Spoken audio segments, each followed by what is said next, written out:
live from all over this beautiful land. This is the Testosterone Zone with the fine men, Noel, Keith, and Steve. Take it, boys. Every time. You have to do an episode. I know.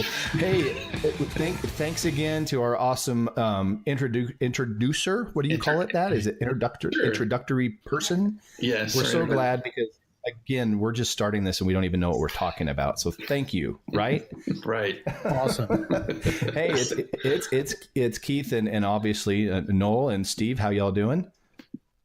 Howdy. Howdy. Everything good? Steve, how's the weather up there? The weather in Alaska is cold and moist. Noel, how's the weather your way? It's hot and moist. Keith? You know, it is hot.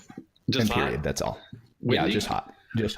You know what? It was windy today, and actually we thought we were going to get some rain, and then it was a joke. So whatever. So yeah, that's the fun of that. So we have a really special episode today. We are celebrating this week. We're coming on our episode a little early. We're releasing this on Friday before the big Talladega race for NASCAR.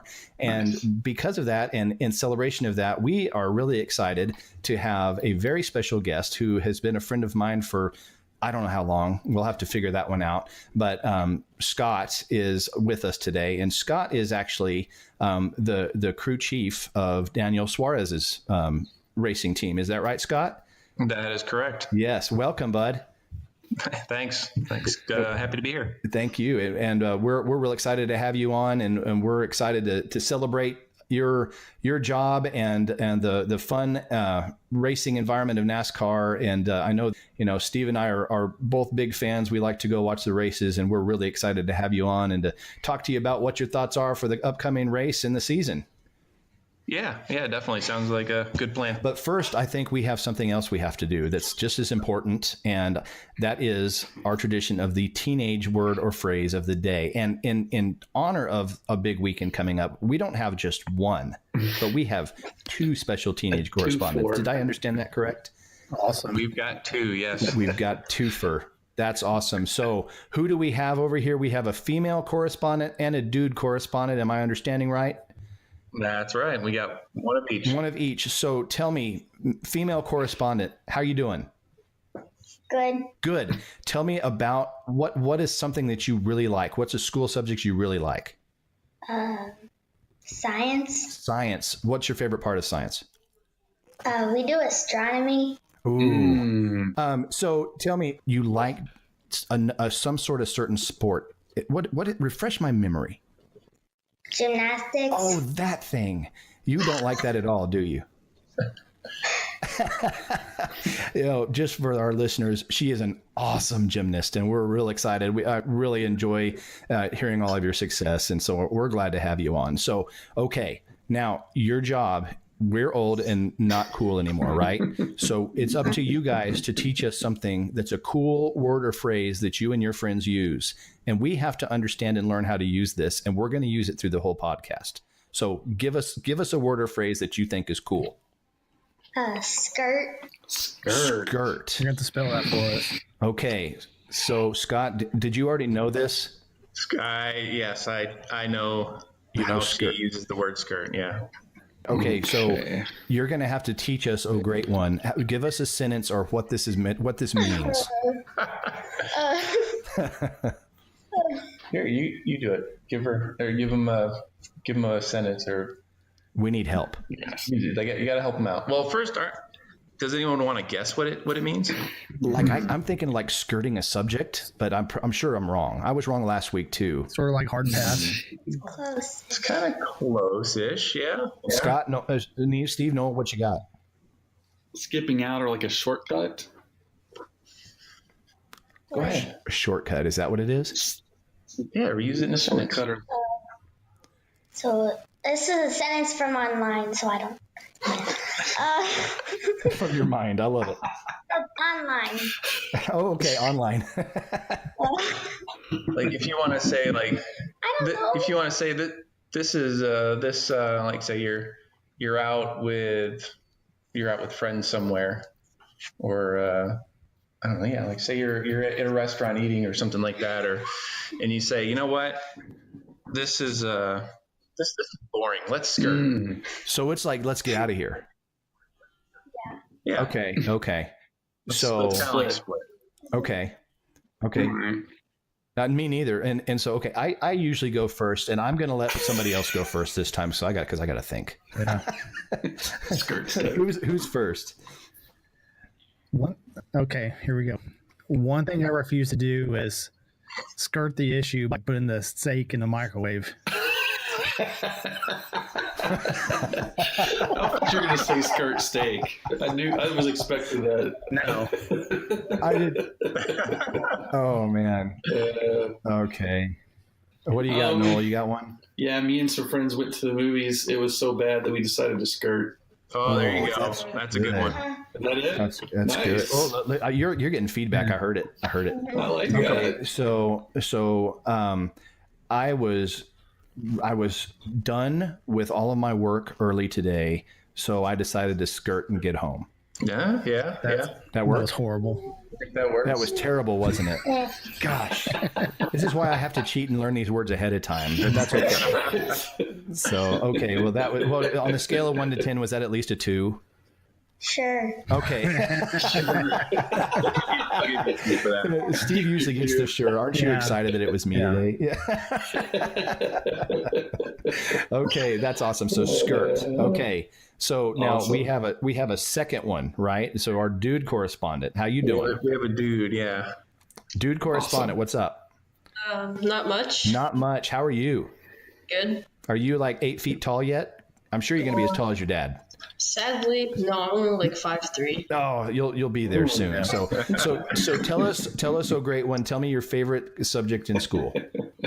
Math. Math. Okay. Do you like? Did that surprise you, Scott? Yeah. It did.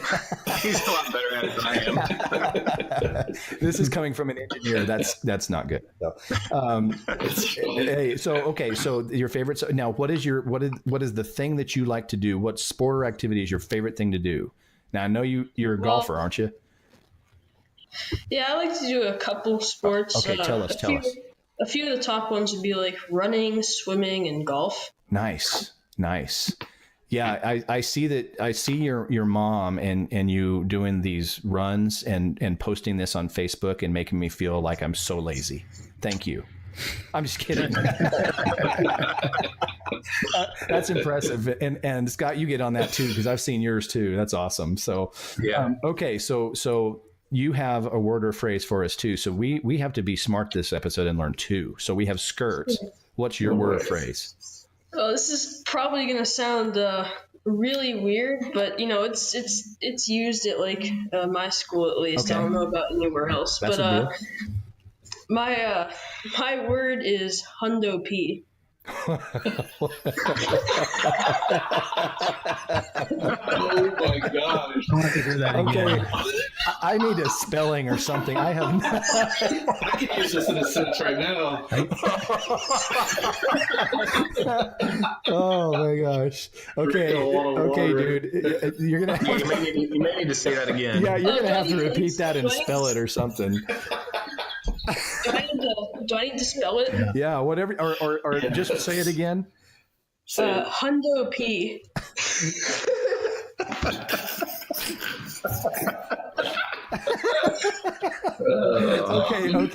Okay, dude. So P. you're gonna have to use that in a sentence because the gosh. sentences I'm thinking about are probably not appropriate. So That's right. Well, it's kind of hard to use in a sentence because it would be better used. It would be better used in the answer to a question. okay. So like, Okay. how like what kind of question should I ask you so I can get a response? I don't even know. Can we get a spelling first? I still don't know what the word is. You can pull this in. Well, I mean, Just like, okay, pretend somebody asked you a question, and then There how you would go. you answer it? well, only problem is if I put it in a sentence, it'll give away the definition. You're trying to make us cooler. They need Well, to aren't you supposed to guess the definition? No. I see what you're saying. So what I think it is, I don't even know. How do you spell it? Give me a rough spelling of this. HUNDO-P. Hundo P. P-E-E? P is in Paul? Yes, essentially. Okay. So P like a green pea in the garden. Yeah, except it's just the letter P.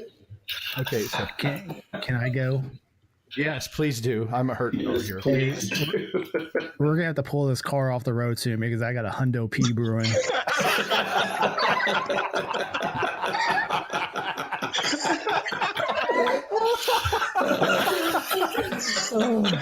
Did I get it right? Okay. How far off was No. No. He says no. Okay. Oh my gosh. Okay, Noel, what do you got? That was a really good try, though. You took mine, Steve. Hundo P. Yeah, you took mine, man. I think the Hundo sounds like I'm thinking like 100, like the 100. Okay. Hundo P. Okay. So Okay. I took a test and I made a Hundo P. There you go. That was. Yeah. That was it. No, it's No actually not kidding? exactly it, but it's really close. You're on the right track. All right. So like, is it Hundo P? Like, is that like a perfect score? The P for perfect? Like I got No, a Hundo that's P. not exactly. I mean, the definition we're close, is though. 100% like certain. You know, somebody could say it's they're saying they're 100% sure okay. or something. I'm Hundo P. We all butchered that. Yeah. There you go. I was so worried about how to use Hundo P. I almost wanted to skirt out of here. Very nice. Very nice. Golly. There you go. Oh, Yeah. Me and Noel, okay. me and Noel are playing checkers, and Keith is playing chess over there. Oh man.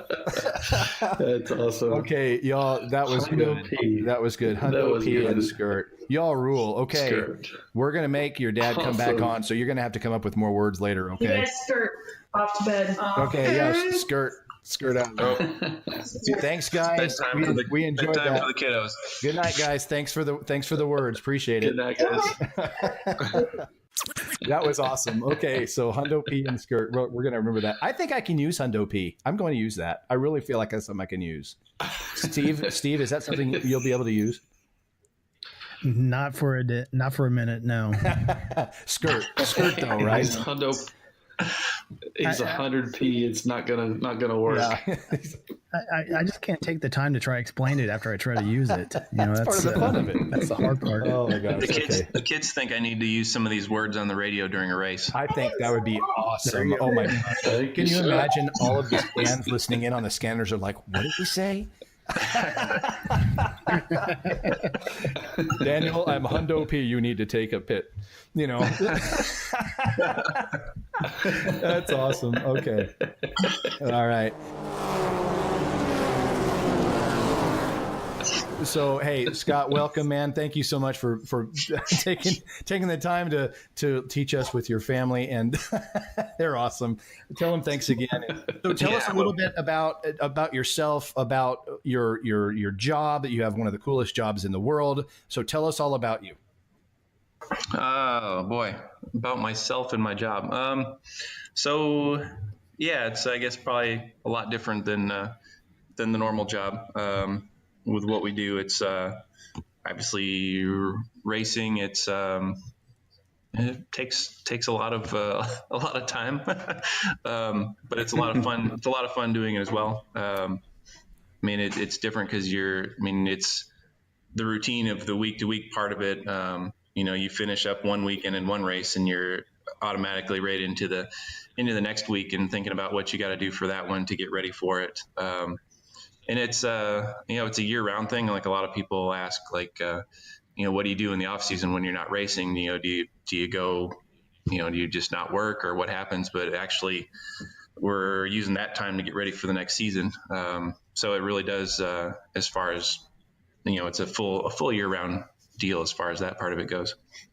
Man, I can imagine. I bet. So basically, our first race at Daytona starts mid-February, and the season goes all the way through till the weekend before Thanksgiving, and we have I think 3 off weekends in there, but basically every other weekend we're traveling. Usually Thursday night through getting back like Sunday night, kind of deal. Yeah, so it's a lot for sure. So do you get to be home most of the times earlier in the week, at least to be with your family, or is that kind of traveling from A to B? So I know you said you're home tonight. Is that an exception or? No, I'm usually home, like say we'll get home late Sunday night. And then Monday, Tuesday, Wednesday, and then most of the day Thursday. Like we'll fly out Thursday night.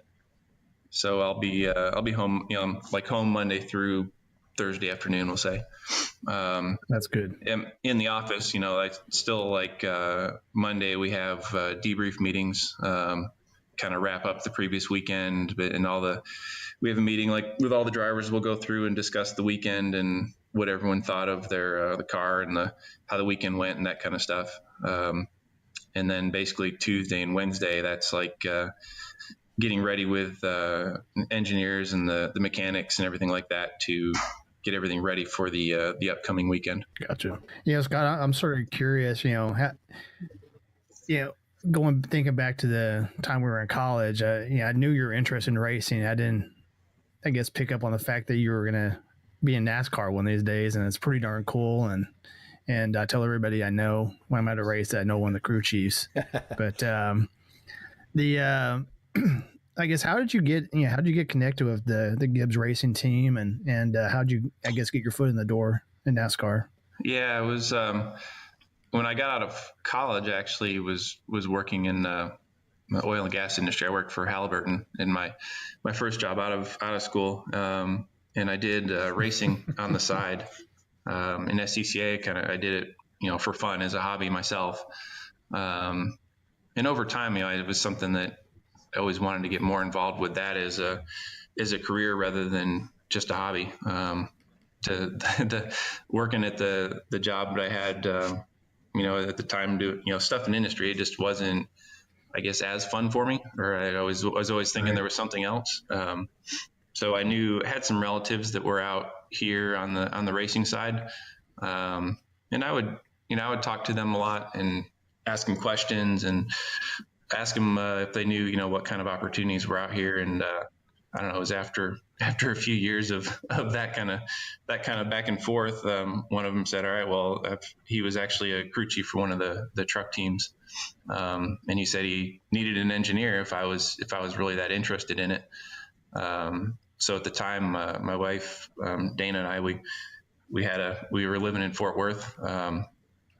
And our son was just born, I guess, under a year old at that point.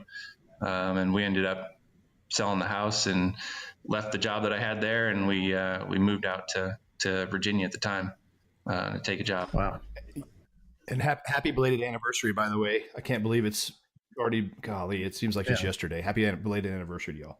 Thank you. Let's go ahead, Steve. Sorry.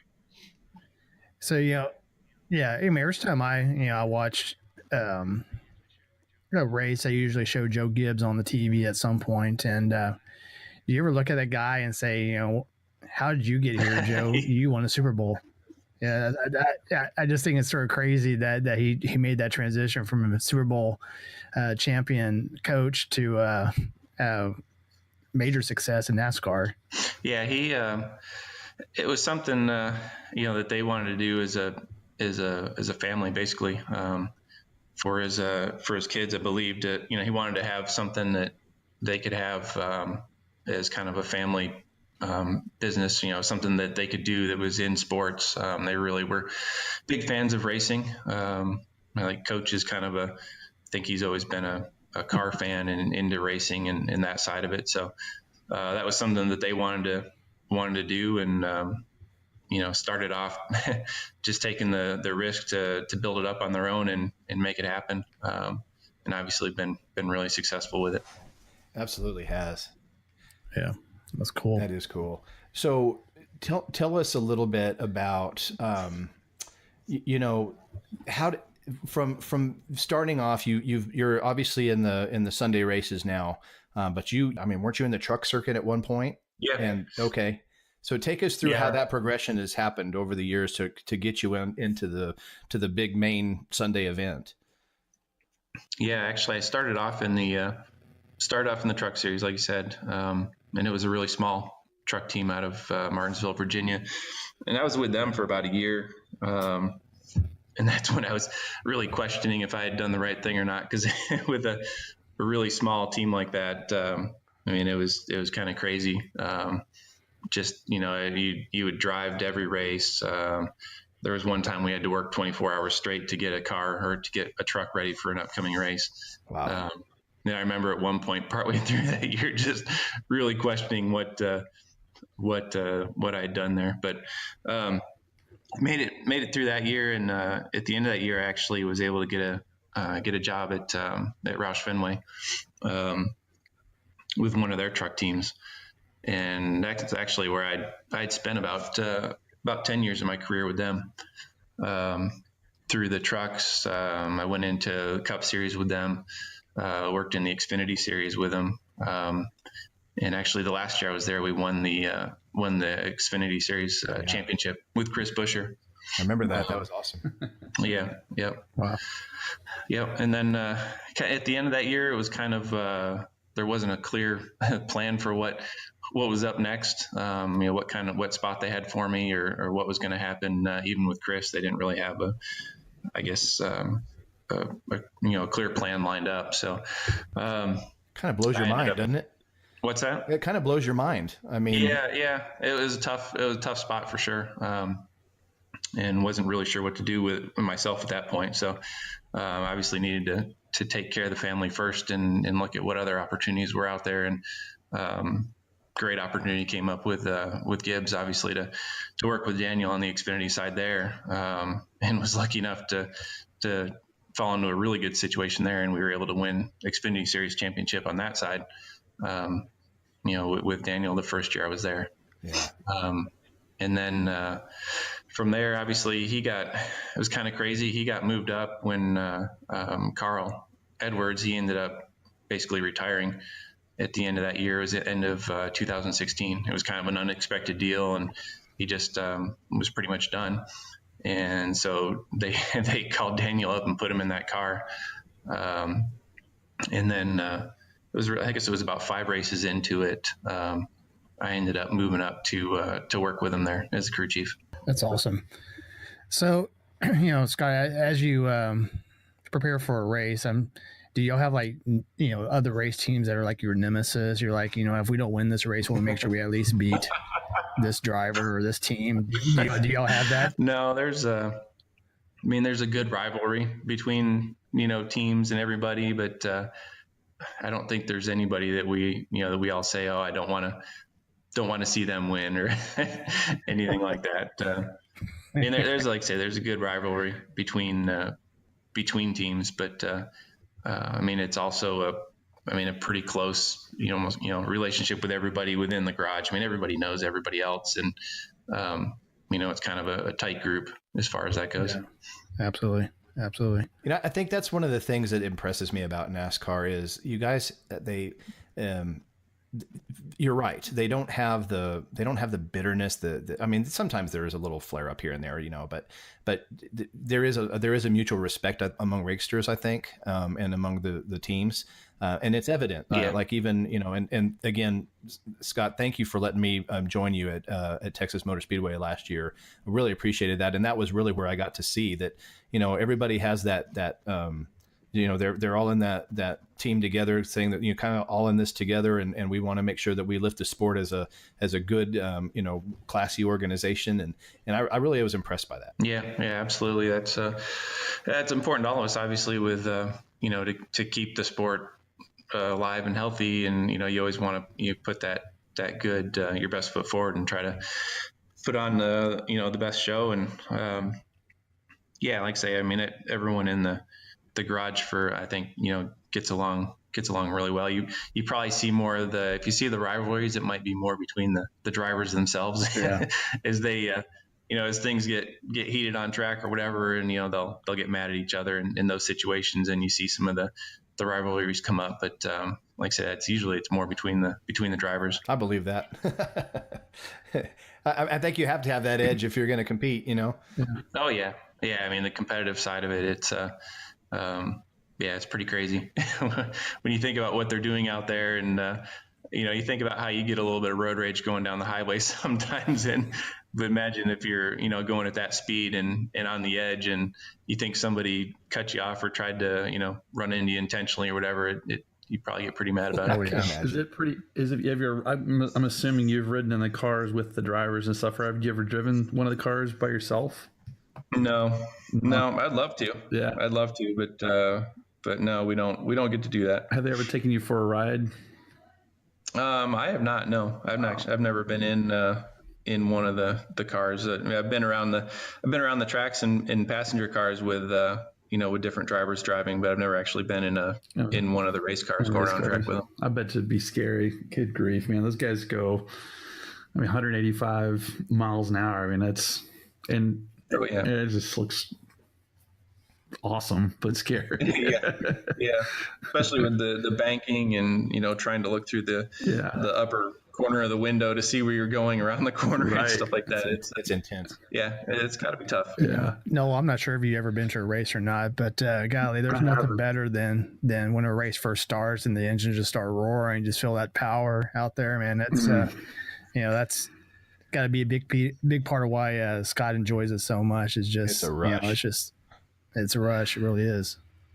Yeah. I can't believe I've never been to a race before, but that's on my bucket list. Yeah. So you have to. I think that's one of those things that if you're not a fan, in a certain way before you go, if you go one time and see that first the first flag where they kick it in, and I mean, just the roar and the sound and the speed. I remember looking at my son when we went last year, and I mean, just that first lap, he's just his mouth is like dropped open, and he's like, I had no idea, he looks at me like, what just happened? It was amazing. So yeah, I hope you get a chance to do it, because it's amazing. It really, if you're not a fan before, it really makes you excited to kind of follow it, and it really does. Yeah. It's really pretty impressive. So that's awesome. The sound and the speed it's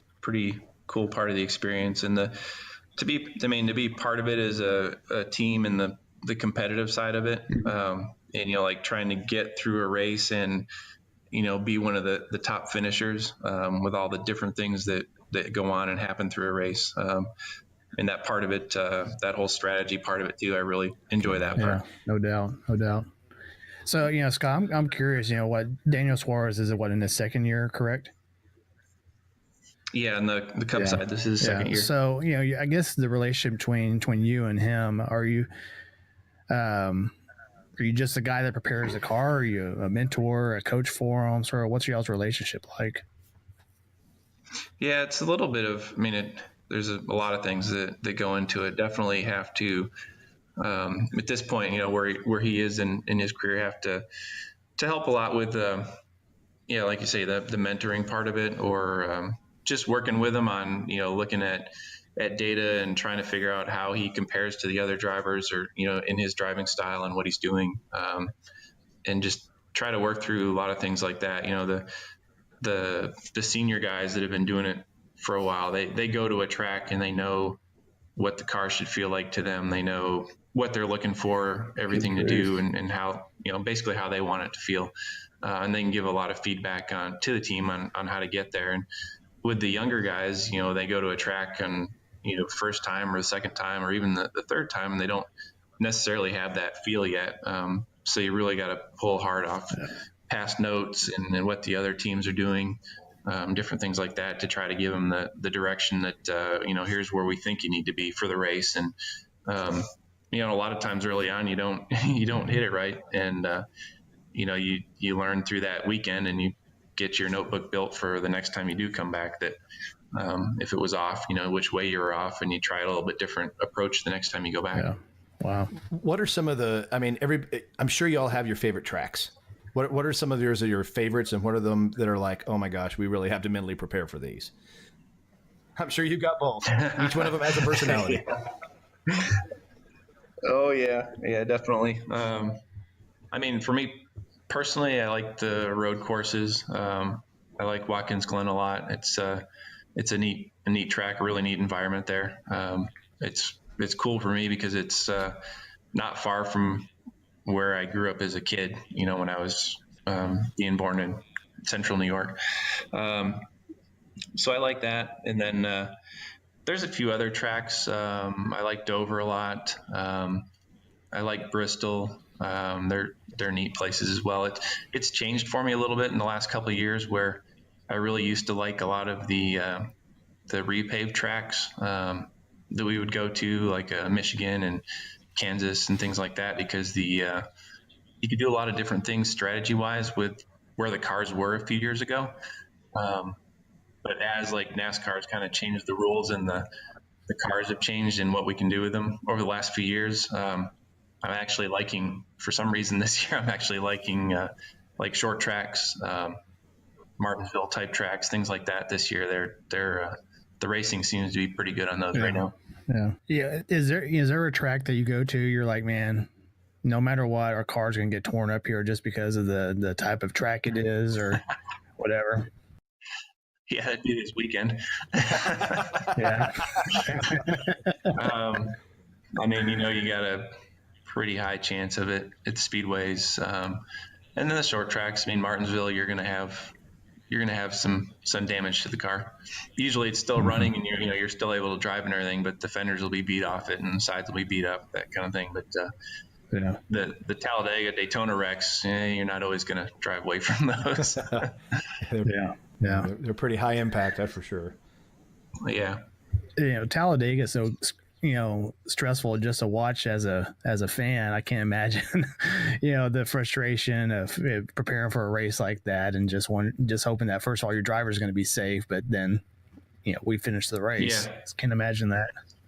Yeah, you put a ton of effort into it, and especially like Daytona. I mean, you're in Daytona for the better part of a week, just preparing and practicing and qualifying and then practicing some more and all these things, and you get in the race. And like our Daytona race this year, I think was lap 50 something.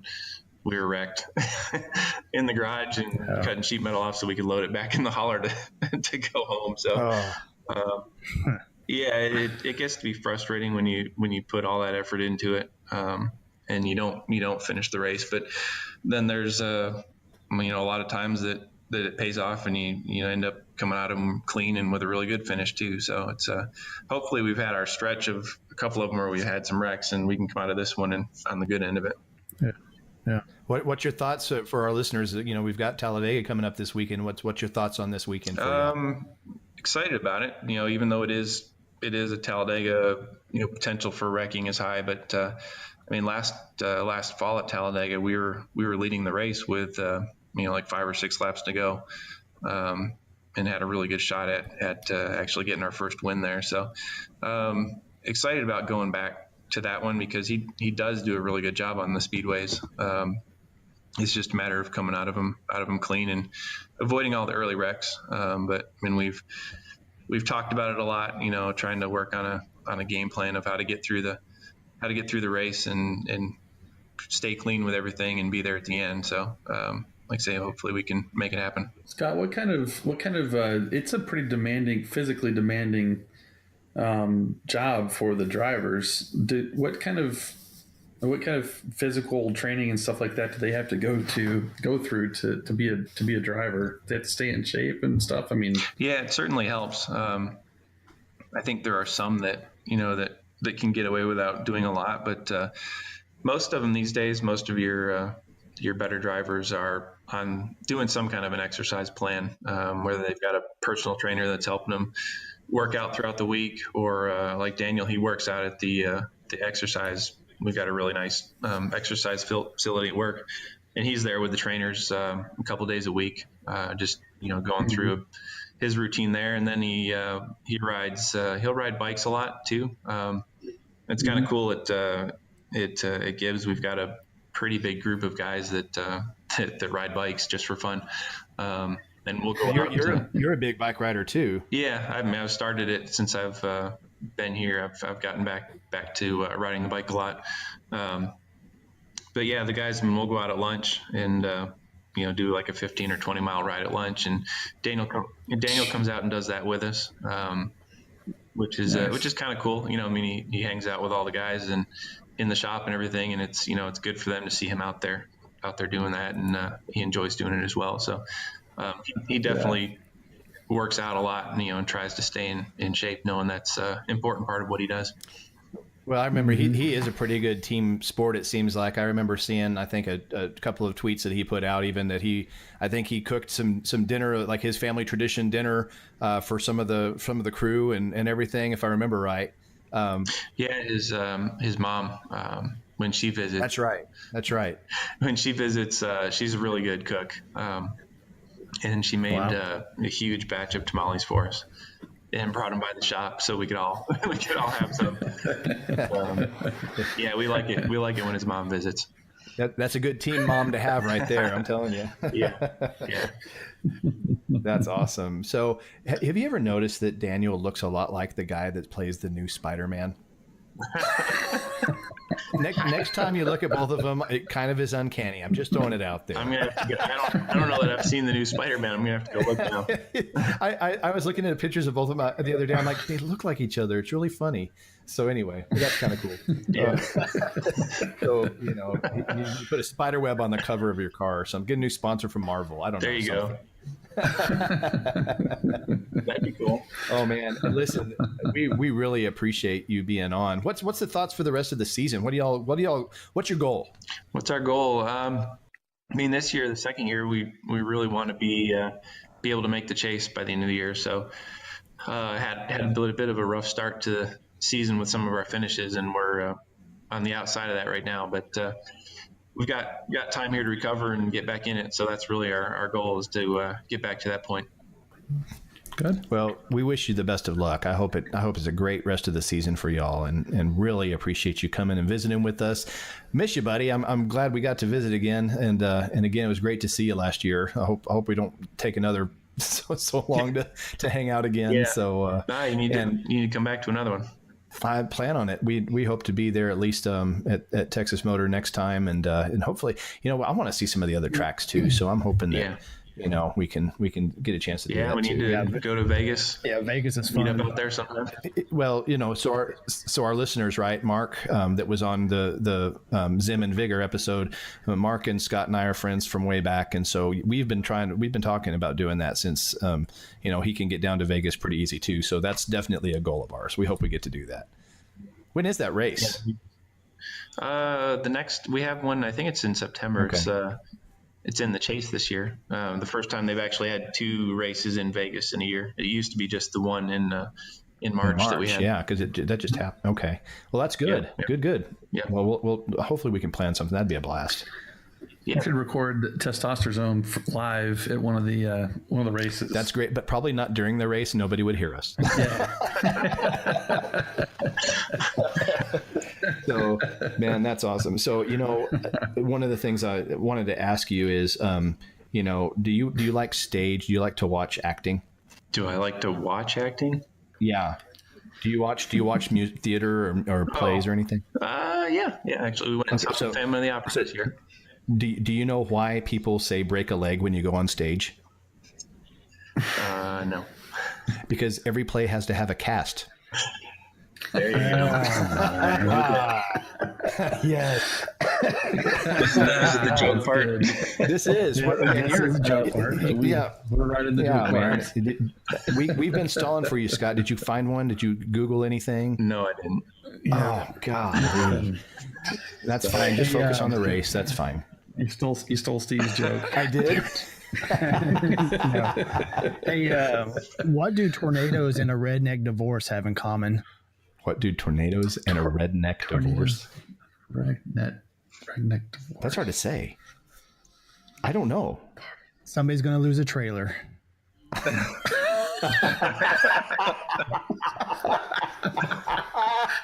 Oh gosh, that's a good one. That was pretty good.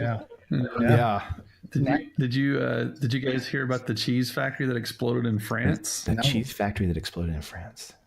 Scott, have you heard about this one? No, I haven't heard about it. Yeah, there was nothing left but debris.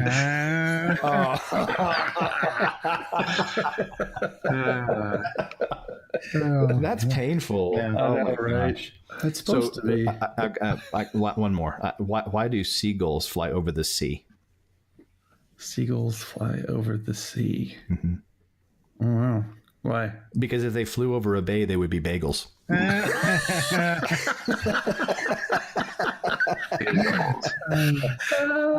Funny stuff. Man. That's good. Well, I've got one next more. time I'll have to look let's for a bunch of jokes here. See now, Nolan and I are having to cover for you, Scott, because You're going to come up with some extra ones to make up for me here. Yeah, absolutely, that's fair. That's a deal. I'll throw an next one in there. Okay, let's hear it. This week I was just diagnosed as being colorblind. You were diagnosed as being colorblind. I hate to hear that. What happened? Well, it was really surprised. It came right out of the purple. Oh, jeez.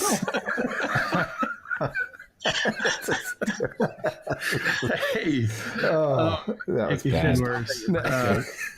Hey, but didn't we? Hey, we had a listener this week that submitted a joke of the day, didn't we? Yes. Yeah. So yes. So our listener. Let me see here. Let me see if I can find it here. Oh my gosh. Hang on a second. I know it's in here somewhere. We appreciate the emails, yes. and we're thankful for those. We ask for the listeners to continue sending those to us because we get a good laugh out of them for sure. Plus we're running out of jokes that are actually funny. Right. Yeah, right. Help us out. I looked one up here. I can. Okay. I've got one here. I can tell you. See, I knew if we stalled enough, you'd represent, buddy. Come on. What do you call bears with no ears? Bees. We've already heard this one. One of our teenage correspondents threw that one out there. Forget it then. You got another one? Well, let's see. Oh, I've got one while you're looking. I've got the one the email that came in. Thank you. This one is it. Yeah. How did Darth Vader know what Luke got him for Christmas? How did Darth Vader know what Luke got him for Christmas? Yeah. He felt his presence. Present, yes. Thank you. And by the way, he wants to come in. He's an awesome handyman, and I think we're going to have him on one of the episodes. So, yeah. So we're excited about that. Hey, that'd be great. He had a man food suggestion too, so maybe we could. Yes, he did. Yeah, and it sounds really good. So I can't wait for him to tell us about it. Awesome. And I tell you what, he also they're doing these. I had these. He's got these jalapeno poppers with cheese, and they put a what do you call those little the onions?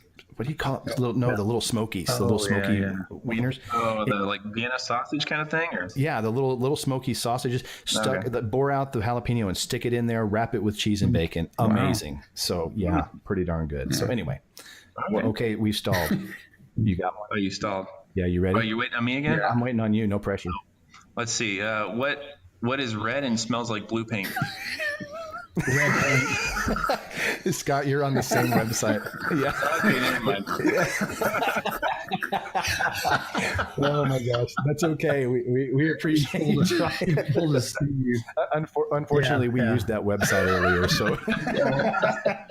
Well, but hey, we'll give you a blue paint for effort. That's cool.